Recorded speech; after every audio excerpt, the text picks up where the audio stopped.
different type of sea cucumber to the left that is very sedimented just on the outside of this area.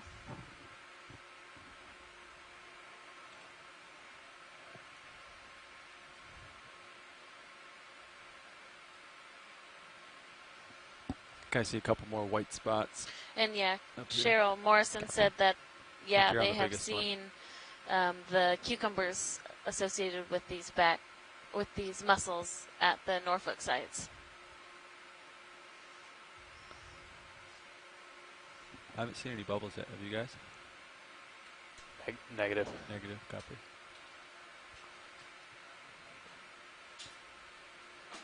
Let me know if you guys want anything on your sonars. I think they're pretty good. Yeah, I think they're pretty good. Okay, video, come on out. Looks like I'm just finishing my swing here.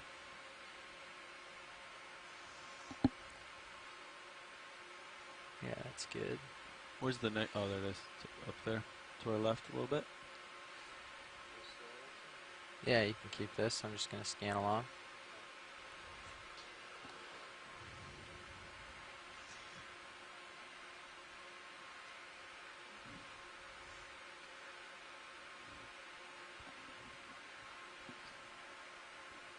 Can we take a look at the brittle stars that are on the rock just around Just the center bacterial here? mat? Yeah. Yep. Yeah, come on in video on those 3 or 4 little stars.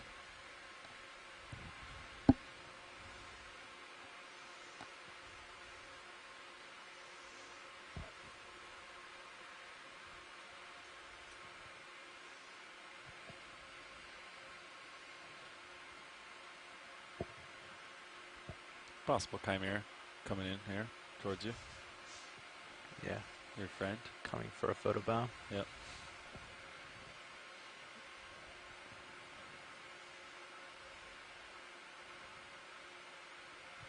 Oh, he's turning.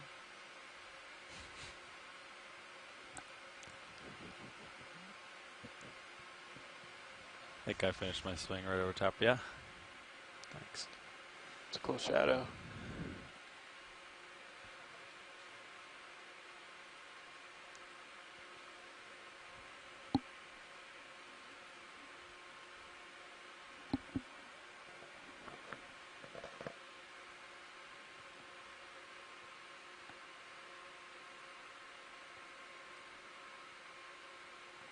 Just enough current that I have to like. Oh, to start up. I was going to ask you about that, yeah. Yeah, you can come out a little bit video. I can turn off your lats. Just axes. Good work. Vertrans. Are you talking about the limit that you're seeing in the camera? Hitting it? No, he's talking about the. So we're currently at an area on Yeah. our track that have to start, we weren't and it's seeing too much. plumes in the overnight bathymetry, but It vibrates we are and it like obviously kinda seeing jumps you. Yeah. this active seepage happening. So while we often talk about how we find these sites and looking for those active plumes, that doesn't mean that those are the only places that we'll end up finding these communities. And I think Adam and Carolyn have both communicated that as well over our kind of seep dives throughout this expedition. But it's an interesting thing for us to consider when thinking about how vast these communities might actually be out here in the mid-Atlantic. That's a really good point. You know, it's on one level it's very interesting because it speaks to the complexity of the fluid flow processes under the surface and exactly what's controlling when and where gas comes out. See the reflections? But it's also a Yeah, bit I've got confounding, some right? minute We'd like cams to over be here able to too. use the water column data to say Scan along here well, and then head over exactly there where in a seeps second. are and how extensive they are. And what we're seeing is, as you're seeing here, is that in 2014 it very much looked like a bubble plume was coming out here, and we see clear signs of seepage, but the bubbles aren't on right now. They're likely coming out somewhere else. So Carolyn can probably speak better than I can to this, but there's likely an entire sort of system underneath this feature and there is available methane, and it can get redirected to different points of discharge on the seafloor as methane hydrate forms and dissolves. So as it blocks pathways and then potentially dissolves to create new pathways where the gas is coming out moves around. And as you said, that means that the extent of these environments can be much greater than what we might initially infer just from water column surveys.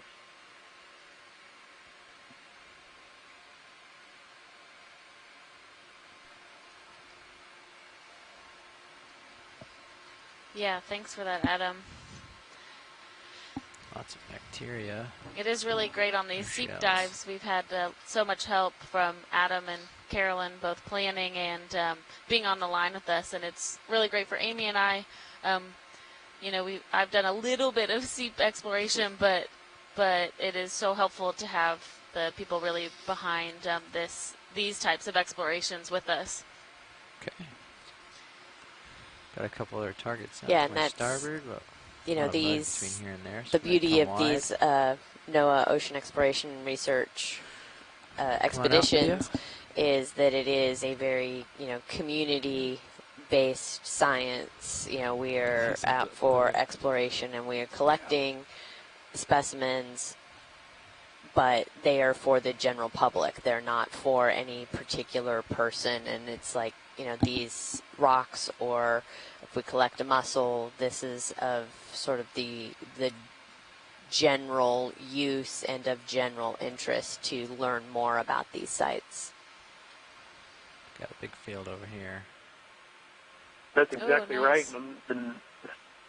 Sorry, go ahead. No, go ahead, Adam. Sorry, I was just excited about more mussels. I was just going to say that sort of Amy's point is that, the work that Okeanos is doing here is really not the end of the exploration story, it's the start of it. Because so, as Amy said, the data is for the community, and so many members of the scientific community have taken it and used it to propose further follow-on research that's resulted in additional research cruises to these sites and further investigations. So it's really great the way that OER makes this a resource that can drive the science and supply the community with the preliminary data it needs to do really focused investigations.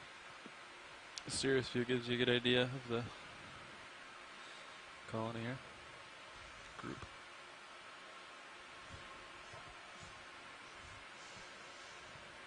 Yeah, so we've come upon another kind of patch of these chemosynthetic mussels kind of surrounding what looks like probably a chunk of authogenic carbonate.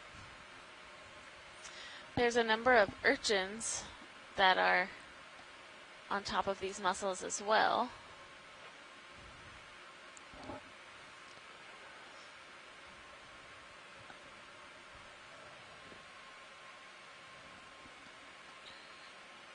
Do you want to take a look at one of the urchins? Yes, please. Okay. Start in video.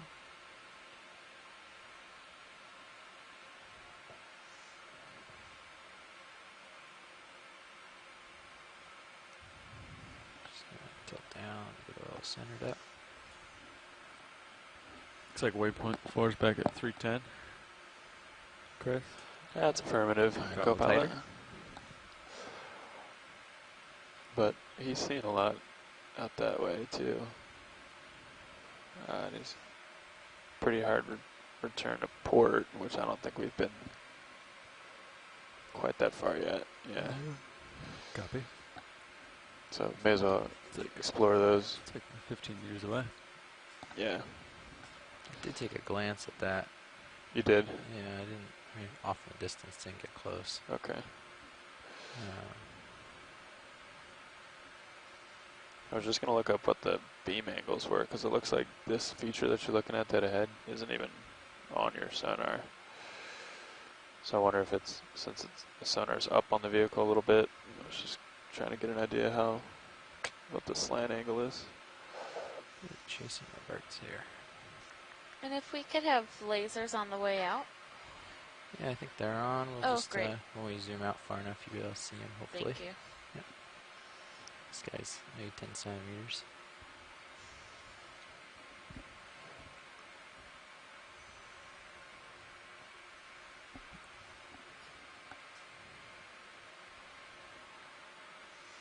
And if you are just joining us today, we are currently diving off of Norfolk Canyon at a deep cold seep site.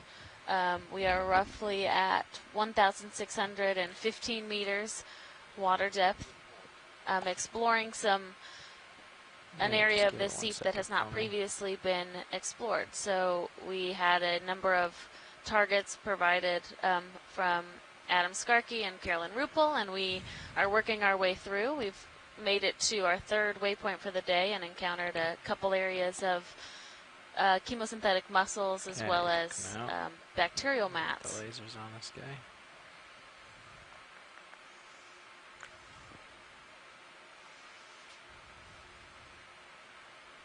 There.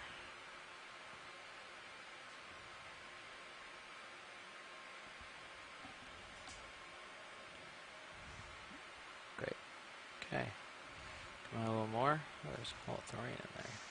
Yeah, this mussel And bed cup coral. looks Is that quite different, I feel like, from some of...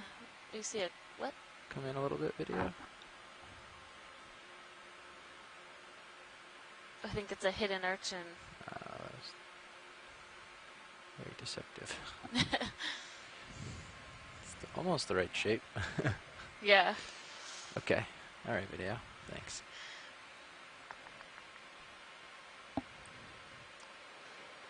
Yeah, Bob Carney made a comment in the chat that I was also starting to think about, is that these mussel shells seem relatively clean except for numerous old byssal attachments. So their byssal threads are how these mussels all attach to themselves as well as the seafloor. And these ones are not really coated in like a sediment or a detritus layer. They're all pretty exposed. And then we have, it looks like, a ridge of them that is covered in bacterial mat. There's a question from Twitter. They asked, what's the fuzzies on the mussels? And the fuzzy stuff on the outside is likely a type of, I think, tube worm. Not like chemosynthetic, but they essentially build little burrows. The brown stuff and then all the white fuzziness is bacteria, so chemosynthetic bacteria that's growing on the outside of the mussels. We have another question from Facebook. Why are the lasers important? So the lasers are 10 centimeters apart, and what that allows us to do is understand size down here on the seafloor. So with those lasers we can essentially measure what we're looking at, and that can be important for a number of reasons. So certain species are thought to be certain sizes, so you can determine what type of organism something is based on its size, as well as when the studies get done on some of these organisms later on, you need a size reference in order to describe that species. And similar with geology, it gives us a context for how big of a geologic feature we might be looking at.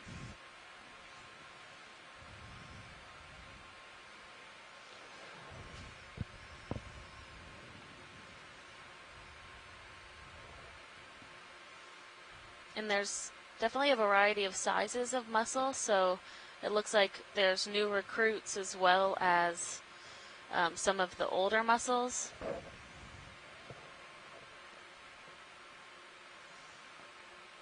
And they're very densely packed around what we just went through. You can see just how they're all growing on and around each other. They're essentially all attached. So if we tried to take one of those mussels from the group, a lot of them would come with them because they're all attached to each other with those byssal threads.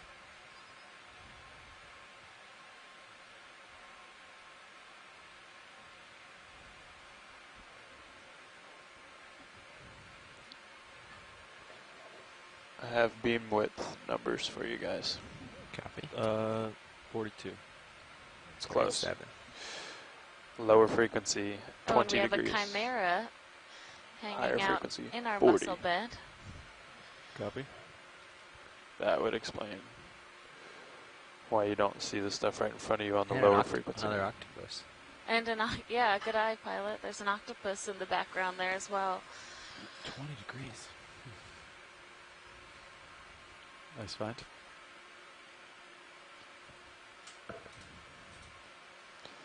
Wow, this is really cool.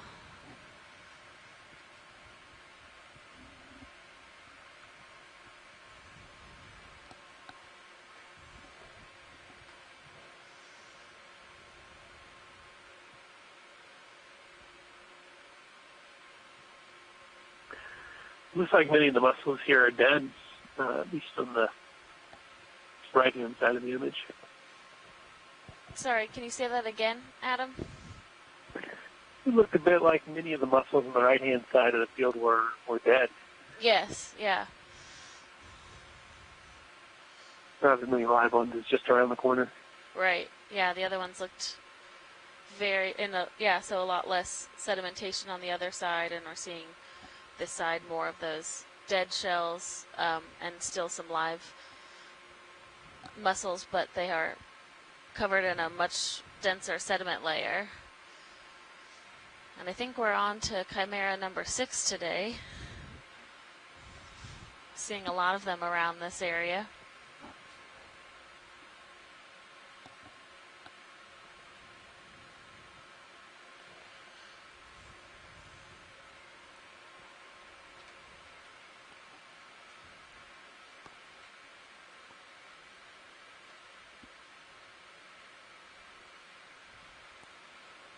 Looks like you're close to the heading of the next waypoint.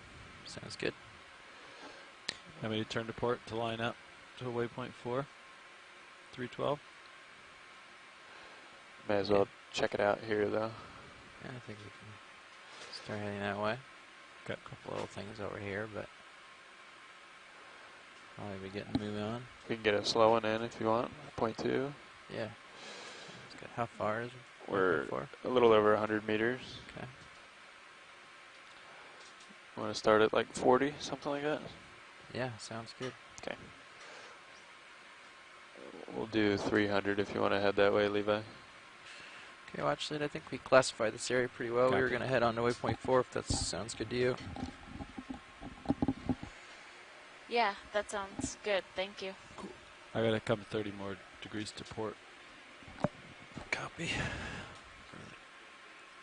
How many more degrees? 30. Okay. Here. Yeah.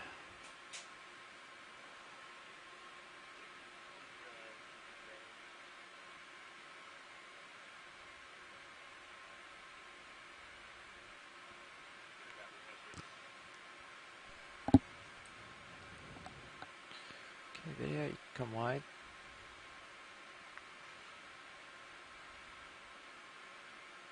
There we go. I'm at 305. Move is called in at 300. That was a cool sight. Yeah, a lot there. So much still alive, considering. Do you know which waypoints they saw bubbles on? The last? I think 4 is the beginning of 4 seek targets. Yeah.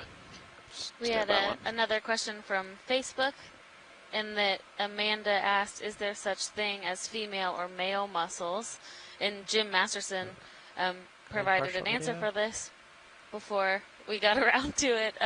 Most mussels have separate sexes, and they are broadcast spawners, so they release the sperm and the egg into the water column, and it's fertilized outside of the, like within the water, and then the juveniles settle and grow into mussels. But there are some exceptions that actually the fertilization happens within the female and are then released. But I think that's mostly just freshwater mussels where that happens. Oh, and some mussels are hermaphrodites.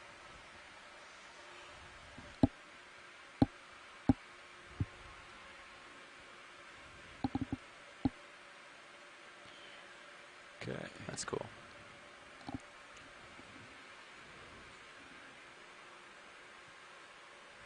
Copy. So it's just above waypoint 4? Looks like. Yeah, just so this is a little bit of a different orientation, but that line on the left is from 4 to 5. So I think that those Right between 4 and 5? yeah. Copy. Copy.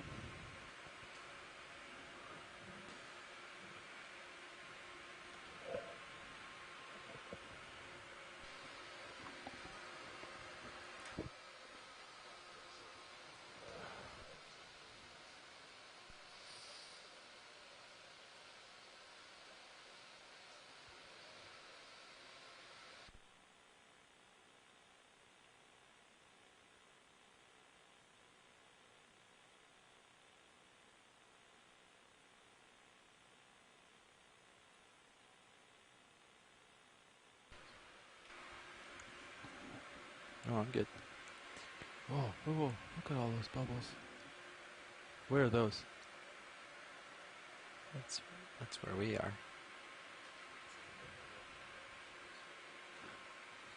Copy.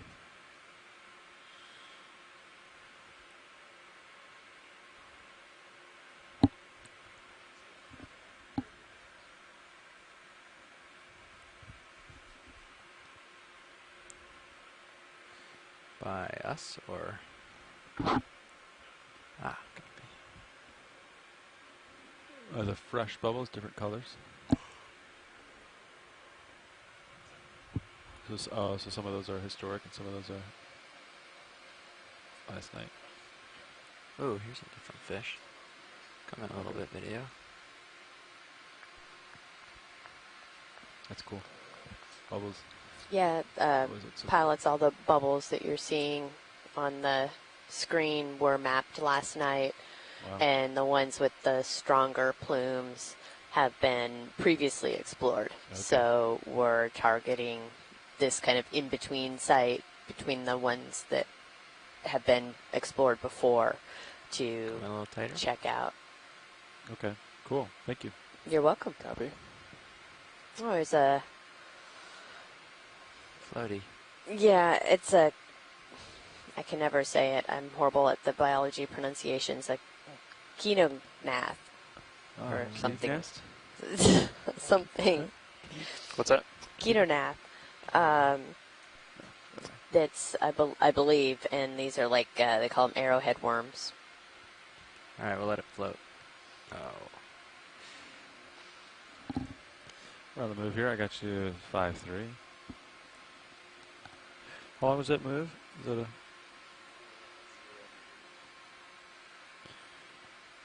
Copy. 10 times 4. This is, reason number 104 why I didn't become a biologist. 1.3 tether lengths.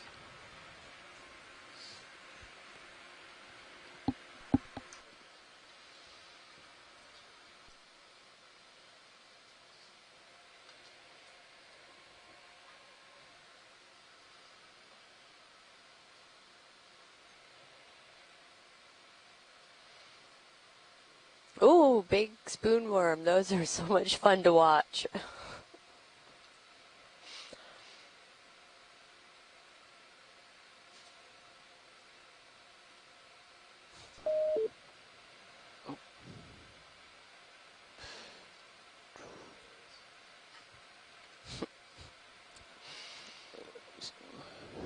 Yeah, so Jim Masterson says the base of that little arrowhead worm that we saw, the ketognath, the keta is the bristles and the gnath is the jaws. So they have these really kind of jaws that are almost the size of the diameter of their body. Yeah, so your lower frequency is half the beam width. So if it was properly reading on the Sirius, that would be even better to have. Oh no, sorry, that would be. I guess it'd be better for both of them to be high frequency. Although the lower frequency has a 300 meter range, the higher one has a 100 meter.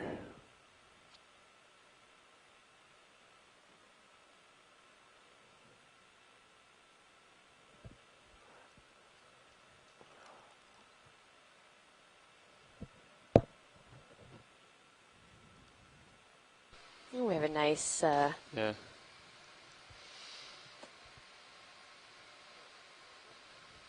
floaty. I thought initially it was a lobe 1804, but it is not.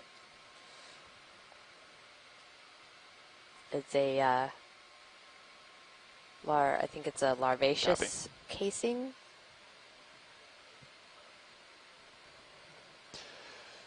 Same move coming up.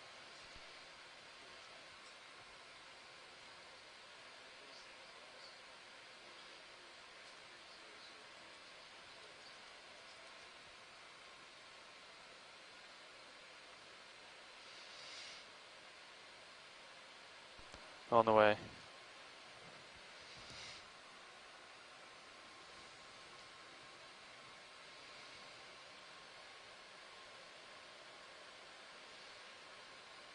Yep.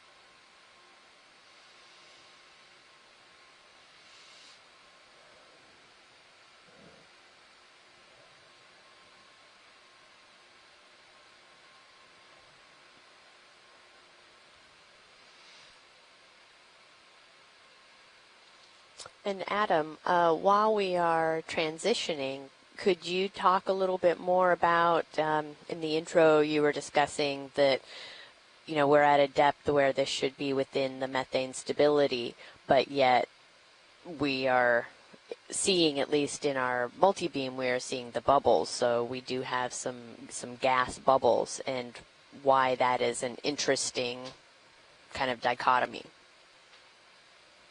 That was actually me. Oh, that was you, Carolyn. Thank you. Sorry.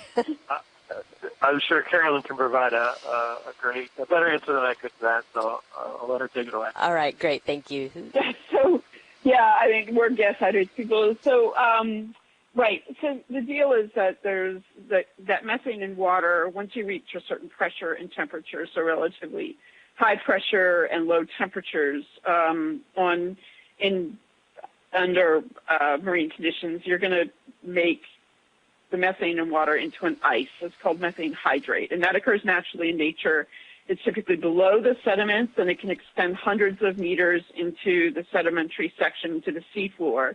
So down on the Blake Ridge, for example, that zone where methane hydrate is the stable form of methane in water is hundreds of meters thick, although the concentration in the sediments is down to maybe 2-3% of the sediment has methane hydrate.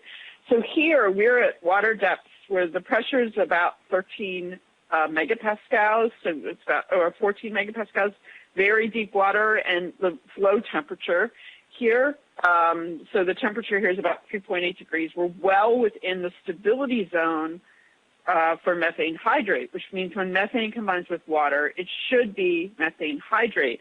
The strange thing, and what kind of provoked all of us back in 2012 when NOAA started talking to my agency in my project, the USGS Gas Hydrates Project, is that this is not methane hydrate here. We have free methane bubbles pouring out of the seafloor in various places at these profound water depths. So while this happens at some places, and it's caused by certain conditions that can make it happen, it is a little strange. We would think that we would see methane hydrate trapping this methane gas instead of allowing the methane gas to escape. Now, it is true that once the methane hits the seawater in these locations, often the bubbles will form a hydrate shell around them, and that affects how buoyant the bubbles are. It also affects how much of the methane and how quickly the methane can come out of the bubbles and go into the seawater. So the hydrate picture is still here.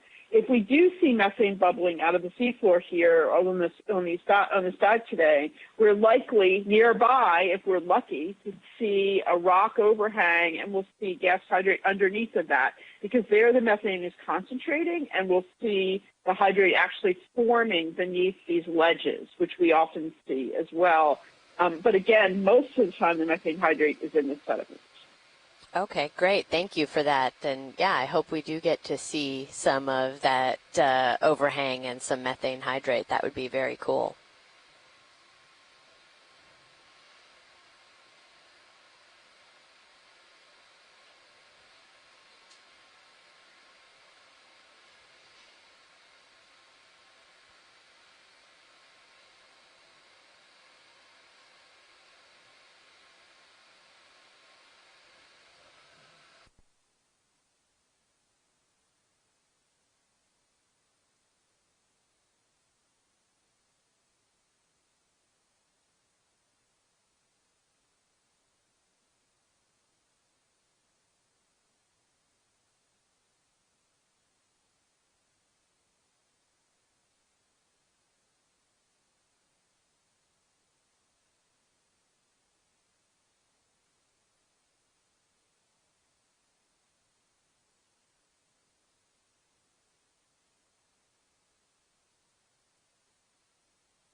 Perfect timing.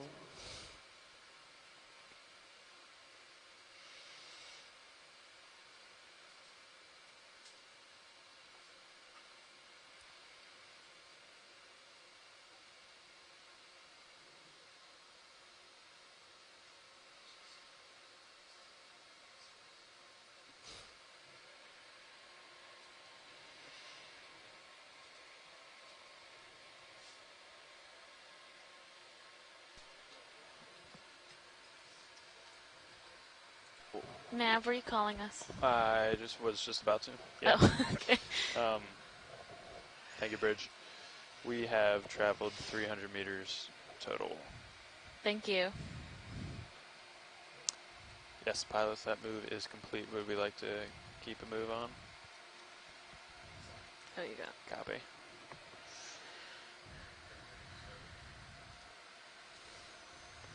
We can go,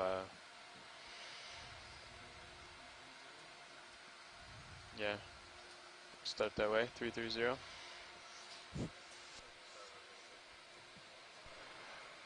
I'll keep it at 40 for now.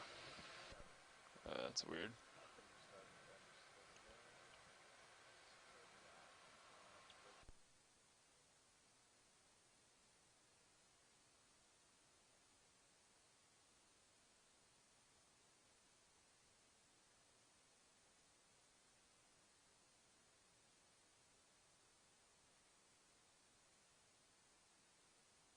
Looks like we have a little more bacterial mat here, and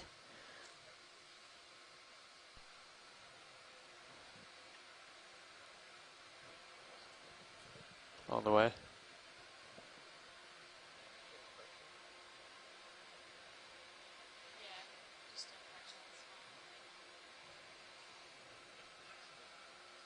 Yeah, just a partial is great. Thank you. is that a little baby eel pout? Little bitty bitty. It is. Yeah. Oh no? Maybe, yeah. It is very small, but It is very small.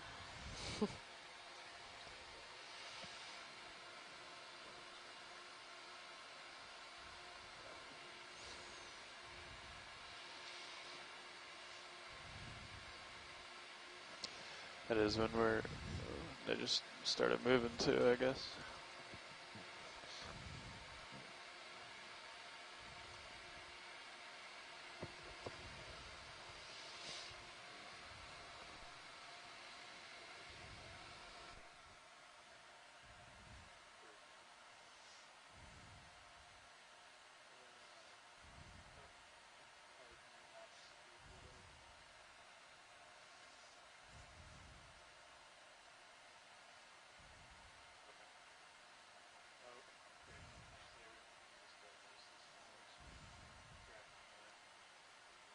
oh, is that a spoonworm?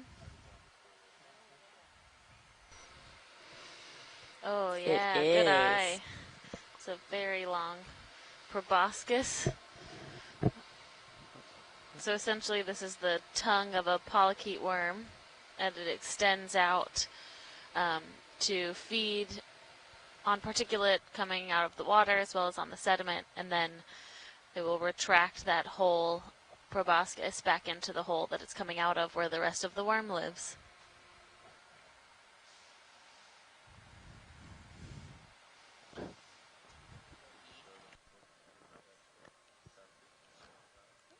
Nav confirms. Surprised he hasn't come back in yet.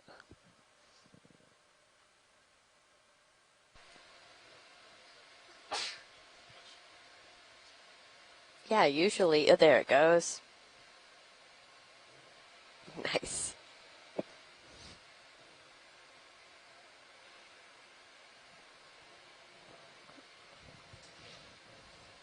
And thank you for the sound effects. Thank you, Levi.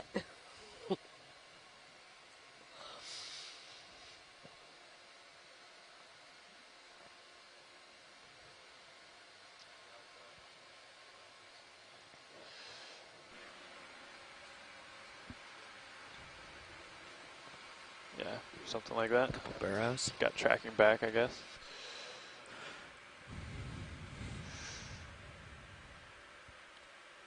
Oh. What? We got consistent tracking back, but that's Offset quite a ways from what we were seeing earlier. Maybe they'll come home.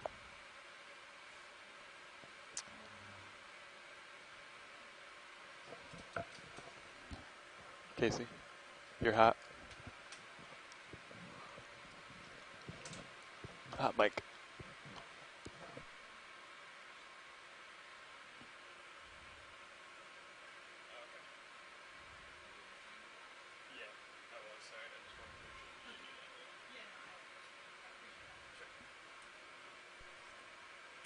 I don't know. That's why I ventured over here. It's got like a hole. It looks like it's rusty maybe or something like that. So I'm not sure what's going on with this tracking here. Come in a little bit.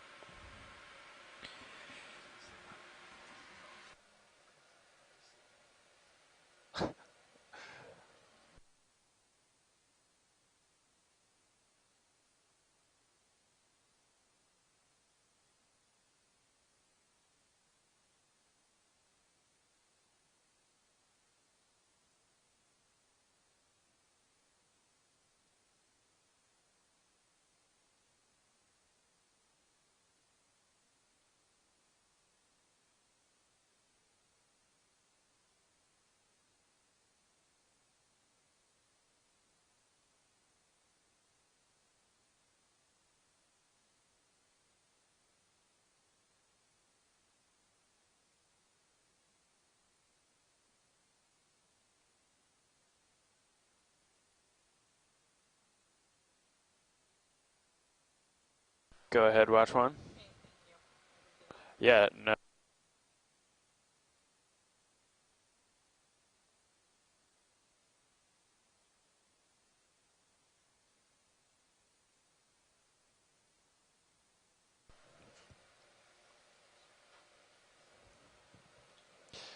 Yeah.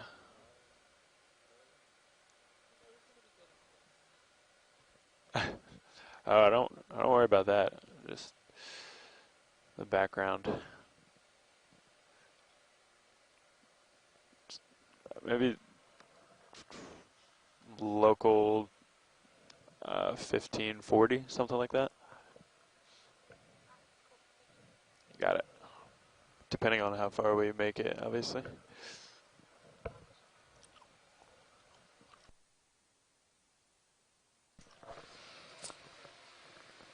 Yeah. Yeah, seeing a bunch more of these mussel shells. And are you guys seeing bubbles on your radar?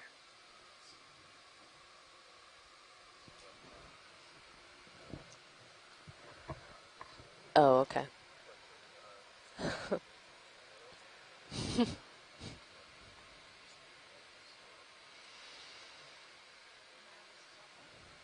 Go ahead.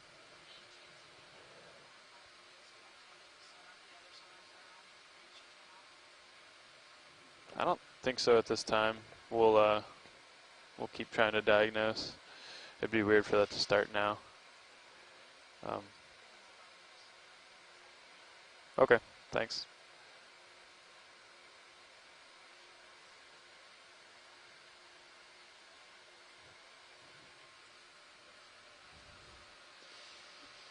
Moved up to the higher rent district.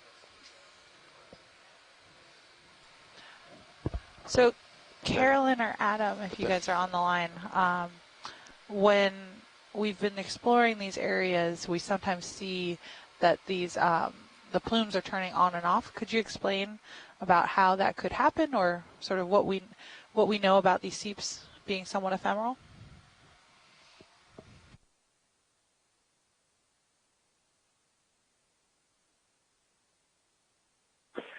This is Adam. I can try and answer that.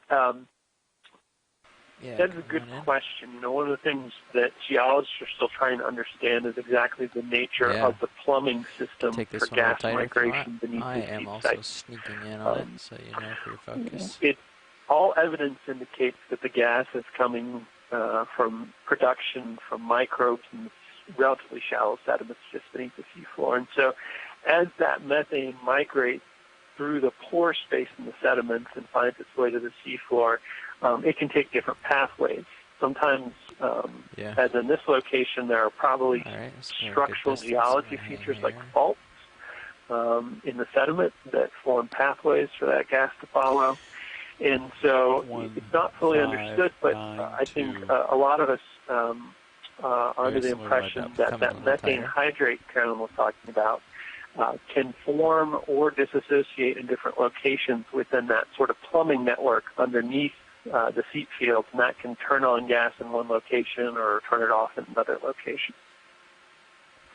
Yeah, chimera back there or something. Okay, thank you for that. That's one of the fun things about being a scientist. I think also one of the frustrating things, but one of the fun things is, we learn more about something, and I feel like it just then opens up more questions as well. And trying to actually understand kind of that internal piping is really interesting. So one of the things that we've liked to say over the years about the Okeanos Explorer is that we are not hypothesis testing, or we're not testing any specific questions, but we are generating them. And it's a hypothesis generating ship and mission here that we do, because so much of the deep sea is unknown and unexplored that the more time you spend down here, the more questions you walk away with every single time. Yeah, absolutely. And it'd be a fun activity to think about. This is our 100th the 100th cruise, the 100th cruise expedition of the NOAA Okeanos Explorer, America's ship. And let them go. Let me just how many questions has it generated over those 100 expeditions? You're absolutely right, Amy. In our 10th year of exploring the ocean, our 100th ocean exploration mission, there's so much that we have learned about the ocean in all the basins that we've worked in. Take a look. And we're back along the Atlantic coast for the first time in a couple years, this year and last year, after a couple years in the Pacific. And it really is quite amazing. Every time we go down here, we learn something completely new. I'll reselect waypoint 5 here. Do we have here?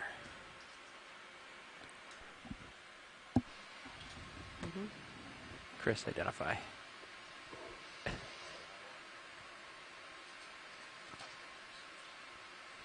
Yeah, we have. We hadn't seen these all cruise, and then we saw one yesterday or the day before. And yes. These. The mouth. Yeah, exactly. Look at that. Those teeth on that bathysaur. The eyes are often like golden, aren't they? Nailed it. My very first deep sea expedition, we landed about 10 feet from one of these guys, and I could not look away because I was so enthralled with how different these looked than anything I'd ever seen. Yeah. And how much just like a dinosaur. These guys usually cooperate, but I won't land too close.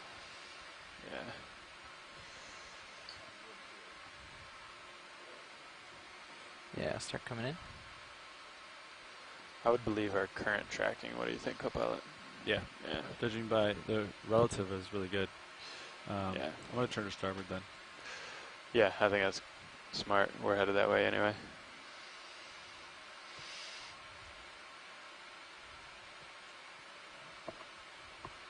So we've seen these over the years in pinks and purples and blues, and this pretty silver gray is really nice as well. Okay. Yeah. Let me line that up for you. Looks like my heading should be 42.5. Try to get there. Fighting to starboard, guys.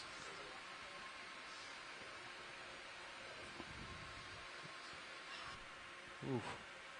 Look at all those little pokers.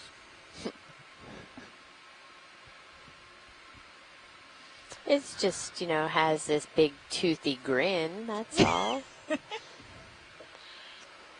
I wonder what kind of prey they eat.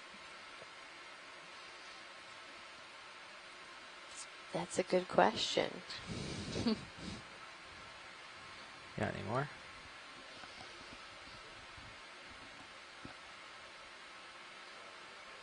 Okay. They do cooperate really well. They just sit very still. Because if they hold super still, you can't see them, of course. Of course. Absolutely. This is, we are at 1,610 meters of water depth right now and 85 miles off the coast of Virginia. And there is typically no natural light down here. So yes, being nice and still on the seafloor means you don't get a little bit more so seen. See those lasers. Just turn them on. Levi? Lasers coming on. Thanks. Oh, great. Thanks, guys. Awesome. Yeah, so a couple days ago, Ken you were gonna turn Sulak them on? had said about the bathysaurs that they Copy. kind of have this Copy. classic sit and wait ambush Okay, we can predator. kill And it will often nip off the tails of other large use fish, the and we additional have asset. seen a couple examples extra of some lights. of the, I think, Yeah. snappabranchids that have maybe had a little nip We're out gonna of their turn on, tail fin. high And beams they real quick eat a for lot video. of midwater fishes that come So- down near the switch substrate. out. So they Okay. sort of just sit That would be there good for our and eyeballs. then wait for something to be within range and And we can turn strike on very the other, quickly. the other guy. Copy. Bank one. You know what I'm saying? Yeah. Bank one, lower left. Oh, and we're gonna take one more second with this. We're going to bring lights on, Roland. I'm following you. Lights are on. 3, 2, 1.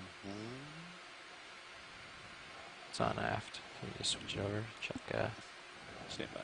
reach. Ooh. Nice framing. Nice. Come a little bit, yeah. Bathysaur? No. Is this Bathysaurus? Bathysaur. Yeah. Bathysaurus. Bathysaur. How do you remember that? Because Cool fish. it looks like a dinosaur. Oh. Alright, that looks good. Moving on. I'm going to bring the light off. Next video. Okay, pilots, the plan is to head northeast from here. As you know, might see a little bit more slope. Wait, where's 4? We are currently over 4. But wait, it's between 4 and 5 that we see stuff, right? Correct. Okay. Well, that's the hope, yeah. We're trusting this The tracking? tracking. I think it's been consistent enough for now, yeah.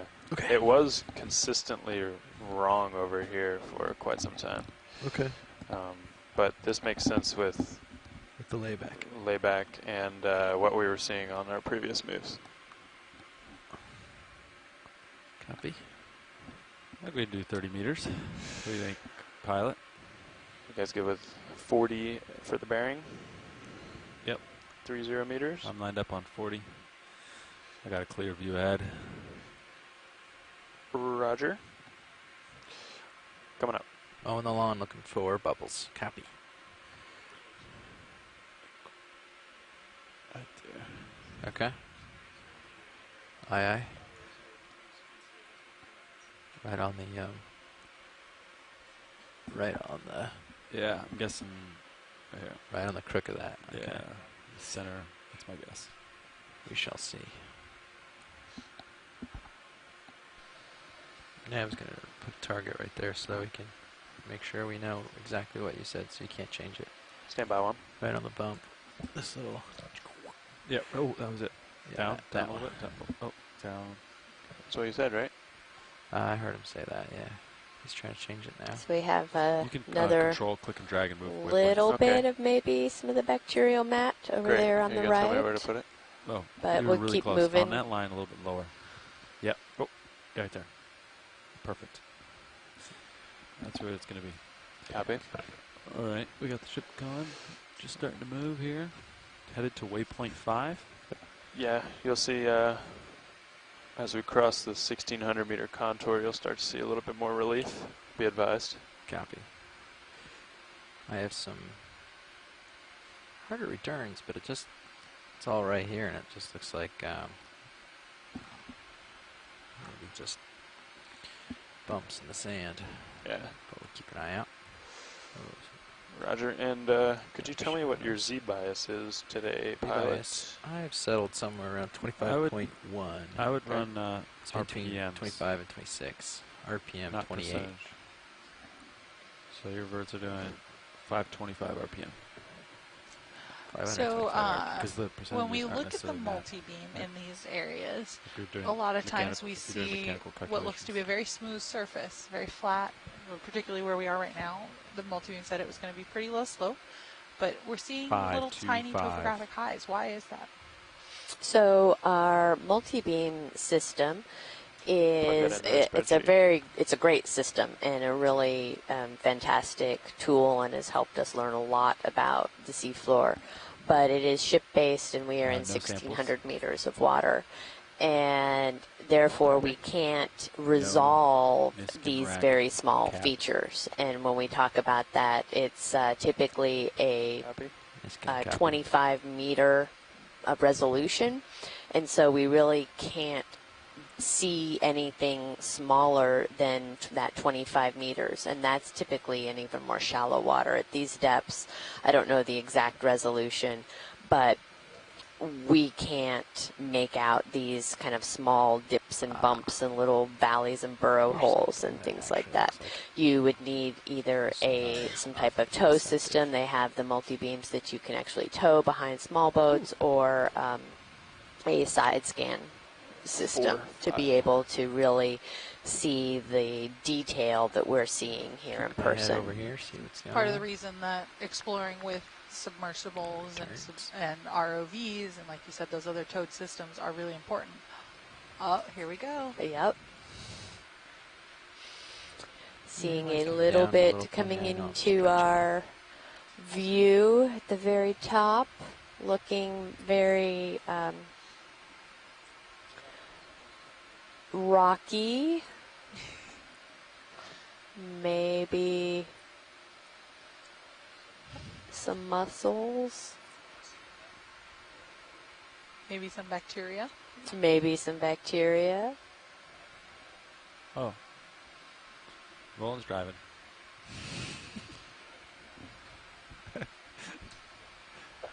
It's Adam. This is a really great view here as we come up on a carbonate rock outcrop. One of the things I'll point out is the rock you see here is formed in the sediment by microbes. So little tiny biological organisms actually produce these rocks that you're seeing here, and then they later get exposed to seafloor through erosion. And it's kind of an interesting relationship because you have a biological process creating geology in some sense here, but also this geology enables seafloor biology because it creates these hard rock outcrops that then organisms like corals and mussels can attach to. So it's a very intricate relationship at these seep sites between biology in the subsurface and geology in the organisms that live on the seafloor. Yeah, that's a really great point to mention. And as we kind of passed over those and we're kind of heading up this slope here, we could see in that carbonate that there were a lot of little holes within that rock. And is that because of the bacteria, or is that because of the methane bubbles? So that's a really good question. Sort of the nature of the rock appears that there are conduits through it, potentially where methane is moved through the rock and creates a sort of vuggy or sort of Swiss cheese texture that you see in the rock.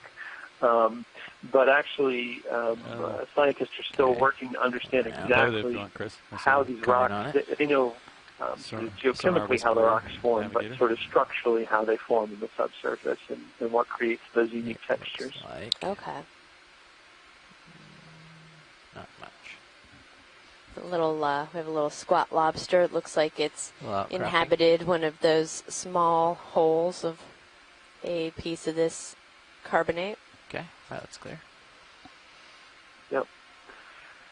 I'll also point out that we don't have great data, but there's been a little bit of work done on how quickly this rock is formed by microbes in the subsurface. And the fastest rates that have ever been measured show that it grows about 5 centimeters every 1,000 years. So if you sort of imagine taking the D2's lasers and turning them sideways, for the rock to cover that distance, to grow that distance, would take 2,000 years. That kind of puts in perspective when you see these large outcrops that appear to be many meters tall, just how long it might have taken for those to grow and form at these sites. Yeah, that's pretty amazing. Holes, but I don't see bubbles yet. And Carolyn had mentioned earlier some of the, published and unpublished data that has given some sort of dates of these carbonates. And I think I remember her saying something around several thousand years. And that would be when these were forming. So these seeps have been likely active for many thousands of years. Only happening ever so often. That's something that's so interesting. Yes, that's right. They have some samples from the site that indicate, I think, up to 4,000 years. And there are some samples that have been published by Carolyn's group and Nancy Crowd at USGS farther north in the Atlantic Ocean that go back as far as, I believe, about 15,000 years. Wow. Wow.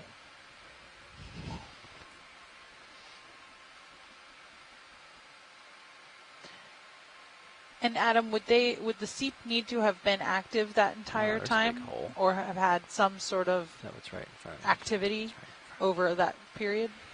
Still gonna go look at it. You can't say that they've been